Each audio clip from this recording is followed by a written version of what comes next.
Class 11th subject biology English medium classes NCERT पर आधारित आज आप लोगों को हम chapter 7 structural organisation in animal के बारे में बताने जा रहे हैं।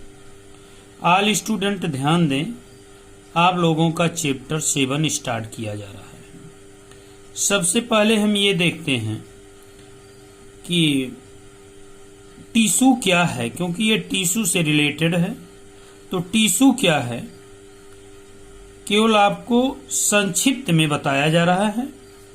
इन मल्टी सेलुलर एनिमल ये group of similar cell along with intercellular substance perform a specific function such an organization is called tissue. देखिए ये क्या है, बहुकोशिकीय प्राणियों में इन मल्टी सेलुलर एनिमल बहुकोशिकीय प्राणियों में समान कोशिकाओं का समूह, किसका? सिमिलर, समान कोशिकाओं का समूह अंतराकोशिकीय पदार्थ सहित एक विशेष कार्य करता है। स्पेसिफिक फंक्शन, विशेष कार्य करता है। कोशिका का ऐसा संगठन क्या कहलाता? टिश्यू कहलाता है। तो ये आपके हो गए टिश्यू, ऊतक हो गए।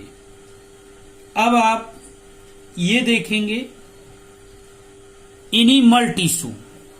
एनिमल टिश्यू क्या है? देखिए animal tissue, the structure of the cell very according to their function. कोशिका की संरचना उसके कार्य के अनुसार बदलती रहती है।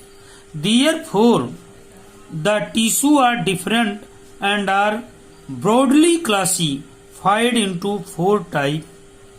4 प्रकार के होते हैं। इस प्रकार ऊतक भिन्न भिन्न होते हैं और उन्हें निम्नलिखित 4 प्रकार में वर्गीकृत किया गया है। एपिथेलियम, कनेक्टिव, मस्कुलर और नर्वस टिश्यू, न्यूरल जिसे कहते हैं। अब देखिए आपका मेन क्या है। पहला टिश्यू किसे कहते हैं? पहला टिश्यू आपका है एपिथेलियल टिश्यू, जिसे उपकला ऊतक कहते हैं। उपकला ऊतक क्या है आप जानिए। We commonly refer to an epithelial tissue as epithelial. This tissue has a free surface which faces either a body fluid or the outside environment and thus provide a covering of or a lining for some part of the body. उपकला ऊतक को सामान्यतः उपकला ही कहते हैं। इस ऊतक में एक मुक्त स्तर होता है जो एक ओर देह तरल, बॉडी फ्लूइड, देह तरल, और दूसरी ओर बाह्य वातावरण के संपर्क में रहता है और इस प्रकार देह का आवरण अथवा अस्तर का निर्माण करता है। अस्तर का निर्माण करता है। The cell are compactly packed with little intracellular matrix. और इस प्रकार देह का आवरण जो निर्माण करता है कोशिका अंतराकोशिक द्वारा दृढ़ता पूर्वक जुड़ी होती है। एपिथेलियम टिश्यू 2 टाइप्स होते हैं, सिंपल एपिथेलियम और संयुक्त एपिथेलियम। अब आइए स्ट्रक्चर आप देखेंगे। स्ट्रक्चर में आपका पहला सेल की दिखाया गया है, फ्लैट सेल। दूसरा आपका क्यूब लाइक सेल दिखाया गया है, आकार का होता है। तीसरा आपका दिखाया गया कॉमन कोलमनर सेल बेरिंग तीसरा दिखाया गया कोलमनर, और डी दिखाया गया कोलमनर सेल बेरिंग सिलिया। इस प्रकार से ये आपको सिंपल एपिथेलियम के पार्ट दिखाए गए। अब आगे आप देखेंगे मेन पॉइंट यहाँ है। The squamous epithelium is made of a single thin layer of flattened flattened cell with irregular boundaries. Cell की उपकला ऊतक यह एक चपटी कोशिकाओं के पतले अस्तर से बनता है जिसके किनारे अनियमित होते हैं। इस प्रकार से ये आपको एपिथेलियम टिश्यू के अंतर्गत दिखाई गई। इधर आपका कोल्यूमनर था, सी वाला कोल्यूमनर है और डी आपका क्या है, इसे हिंदी में क्या कहते हैं, इसको सल्की कहते हैं। क्यूब लाइक सेल को घनाकार कोशिका कहते हैं और इसे स्तंभाकार कहते हैं सी स्ट्रक्चर को। डी स्ट्रक्चर को पक्षमापधारी स्तंभाकार कोशिकाएं कहते हैं। इस प्रकार से अगले में आप देखेंगे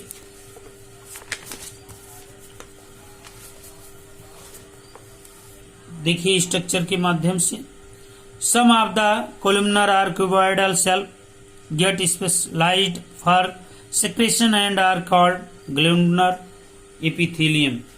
इस प्रकार से आप कुछ स्तंभाकार या घनाकार कोशिकाओं में श्रवण की विशेषता होती है और ऐसे उपकला को उपकला ग्रंथिक कहते हैं। ये दो प्रकार के होते हैं, यूनिसेलुलर कांस्टिंग और दूसरा पहला है unicellular consisting of isolated glandular cell of the alimentary canal and multicellular consisting of cluster. इस प्रकार से ये आपके पार्ट हो गए और अगला है संयुक्त कंपाउंड जिसे कहते हैं। फिगर नंबर 7.2 में देखेंगे ग्लैंडुलर एपिथेलियम जिसे यूनिसेलुलर कहते हैं, एक कोशिकीय के बने होते हैं यूनिसेलुलर ग्लैंड। मल्टीसेलुलर ग्लैंड बहुकोशिकीय के बने होते हैं। 7.3 में कंपाउंड एपिथेलियम है दूसरा। देखिए ये संयुक्त उपकला ऊतक है, इसे कंपाउंड एपिथेलियम कहते हैं। अब आइए देखिए आपका अगला है कनेक्टिव टिश्यू जिसे संयोजी ऊतक कहते हैं। आप जानते हैं connective tissue are most abundant and widely distributed in the body of complex animal. जटिल प्राणियों के शरीर में संयोजी ऊतक अधिकतर विस्तृत रूप से फैला हुआ पाया जाता है जिसे संयोजी ऊतक के नाम से जाना जाता है। ये एक अंग को दूसरे अंग से जोड़ने का वर्क करते हैं। अब आइए इसका फिगर देखिए। लूज कनेक्टिव टिश्यू में एरियोलर टिश्यू है और एडिपोज टिश्यू है। इसमें आपके दिखाए जा रहे हैं मैक्रोफेज हैं ये आपके, जिसे बृहद भक्षाण कहते हैं, तंतुरेश को कहते हैं। कोलेजन रेशे हैं, कोलेजन फाइबर्स हैं। इधर आपका फ्लैट स्टोरेज है, न्यूक्लियस है, प्लाज्मा मेम्ब्रेन है जो घेरे हुए है न्यूक्लियस केंद्रक को। इस प्रकार से ये लूज कनेक्टिव टिश्यू के पार्ट हो गए। अब आइए देखिए इसके कुछ रेशे दिखाए गए हैं। कोलेजन फाइबर जिसे डेंस रेगुलर और बी को कहते हैं डेंसी इरेगुलर। डेंसी कनेक्टिव टिश्यू घना संयोजी ऊतक, नियमित, ये घना नियमित है और ये घना अनियमित है। ये घना नियमित है, ये अनियमित है। इसमें कोलेजन फाइबर दिखाए जा रहे हैं। देखिए पतली पतली धागे नुमा संरचना दिखाई देती है, बीच में मोटा सा है और यहाँ पतली पतली संरचनाएं नहीं होती हैं, एक मोटे लेयर में कोलेजन फाइबर बने होते हैं। इसमें सबसे महत्वपूर्ण है वसा ऊतक, एडिपोज टिश्यू कहते हैं, जो शिथिल संयोजी ऊतक है, मुख्यतः त्वचा के नीचे स्थित होता है। एक कैमल के कुबड़ में भी पाया जाता है। इस प्रकार से अगला टॉपिक में आप देखेंगे। अब आपको यहाँ पर बोन एंड ब्लड, ये various type of specialised connective tissue के बारे में दिखाया जा रहा है। इसे हम कनेक्टिव टिश्यू और विशेष प्रकार के संयोजी ऊतक कहते हैं। इसमें सबसे पहले ए का फिगर बना हुआ जिसे स्पेशलाइज्ड कनेक्टिव टिश्यू, देखिए आप नीचे देखिए, specialised connective tissue, cartilage, bone और ब्लड, इस प्रकार से विशिष्टकृत संयोजी ऊतक पाए जाते हैं जिसे हम कार्टिलेज कहते हैं। और बी को क्या कहते हैं? बोन कहते हैं। और इसको हम ब्लड कहते हैं, ब्लड बोलते हैं, रक्त बोलते हैं। इस प्रकार से यहाँ पर देखिए आप, मेन क्या है? बोन है, कार्टिलेज है और ब्लड है। तो अस्त खनिज युक्त ठोस संयोजी ऊतक है। लेकिन सबसे पहले कार्टिलेज देखिए। The intracellular material of cartilage is solid and pliable and resist compression. उपास्थि का अंतराकोशिक पदार्थ ठोस, विशिष्ट, अनाम्य एवं संपीड़ित रोधी है। Cell of this tissue are enclose in small cavities within the matrix created by them. इस प्रकार से ऊतक को बनाने वाली कोशिकाएं स्वयं द्वारा स्रवित आधात्री में छोटी छोटी गुहिकाओं में बंद हो जाती हैं। Most of the cartilage in vertebrate embryo are replaced by bone. Is adult cartilage is present in the tip of nose, outer ear joint between adjacent bone of the vertebral column, limb and hand in adult. इस प्रकार से ये कशेरुकी भ्रूण में विद्यमान अधिकांश उपास्थियां वयस्क अवस्था में अस्थि द्वारा प्रतिस्थापित हो जाती हैं। वयस्क में कुछ उपास्थि नाक की नोक, बाह्य कान संधियों, मेरुदंड की आसपास की उपास्थि अस्थियों के मध्य तथा पैर और हाथ में पाई जाती हैं। बोन है ये hard and non payable ground substance rich in calcium salt and collagen fibre which give bone its strength. अस्थि खनिज युक्त ठोस संयोजी ऊतक है। इसका अनामी अधात्री कोलेजन तंतु एवं कैल्शियम लवण युक्त होता है जो अस्थि को मजबूती प्रदान करता है। इस प्रकार से ये क्या है? बोन है। आप स्ट्रक्चर बोन का देखिए, ये बोन है। अब आइए देखिए ब्लड के बारे में। Blood is a fluid connective tissue containing plasma, red blood cells, RBC, white blood cells, WBC and platelets. इस प्रकार से रक्त तरल संयोजी ऊतक का होता है जिसमें जीव द्रव्य, लाल रुधिर कणिकाएं, सफेद रुधिर कणिकाएं और पट्टिकाएं पाए जाते हैं। अब देखिए इधर ये क्या है? RBC, red blood corpuscles, white blood corpuscles, platelets. इस प्रकार से इनके स्ट्रक्चर है। अब अगला टॉपिक देखिए, मस्कुलर टिश्यू जिसे मांसपेशीय ऊतक कहते हैं। Each muscle is made of many long cylindrical fiber arranged in parallel areal. These fiber are composed of numerous fine fibers. इस प्रकार से पेशी ऊतक अनेक लंबे बेलनाकार तंतुओं रेशों से बना होता है जो समांतर पंक्ति में सजे रहते हैं। ये तंतु कई सूक्ष्म तंत्रिकाओं से बना होता है जिसे पेशी कहते हैं। अब आइए देखिए, यहाँ पर मसल्स, पेशी ऊतक 3 प्रकार के होते हैं। Muscles are 3 type: skeletal muscles, जिसे कंकाल पेशी कहते हैं, स्मूथ जिसे चिकनी पेशी कहते हैं, एंड कार्डियक जिसे हृदय पेशी कहते हैं। स्केलेटल मसल्स, कंकाल पेशी। Skeletal muscles tissue is closely attach to skeletal bone. कंकाल पेशी मुख्य रूप से कंकाली अस्थियों से जुड़ी होती हैं। प्रारूप पेशी द्वारा